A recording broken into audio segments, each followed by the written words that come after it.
Good evening बच्चों। आज हम लोग बायो सेवर्ट लॉ के बारे में पढ़ेंगे क्लास 12th के लिए।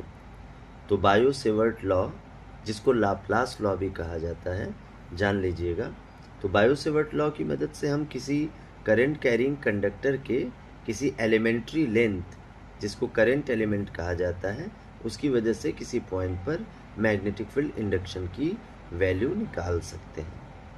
इसके लिए पहले एक डायग्राम बना लीजिए। मान लीजिए ये एक करंट कैरिंग कंडक्टर है जिसमें करंट आई फ्लो हो रहा है, और इसका कहीं किसी पॉइंट पर एक करंट एलिमेंट ले लिया गया I D L. Current element vector quantity है, इसका डायरेक्शन करंट के अलॉन्ग टेंजेंशियल होता है। मान लीजिए हमें इस वायर के पास किसी पॉइंट पी पर मैग्नेटिक फील्ड इंडक्शन की वैल्यू मेज़र करनी है। तो हम क्या करेंगे कि पी से इस करंट एलिमेंट को ज्वाइन कर देंगे, और करंट एलिमेंट से पी का डिस्टेंस मान लीजिए आर है, और करंट एलिमेंट के डायरेक्शन और इस लाइन के बीच का एंगल थीटा है।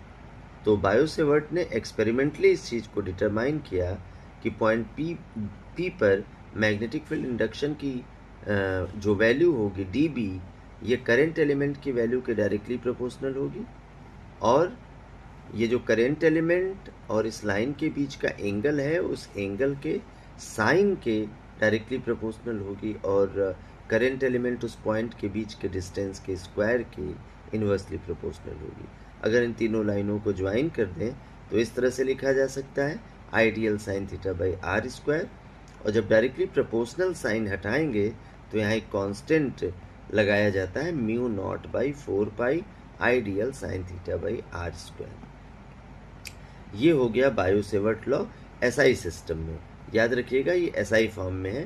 अगर इसको वेक्टर फॉर्म में लिखना हो तो mu not by 4 pi I scalar quantity है, d l cross unit vector r by are square.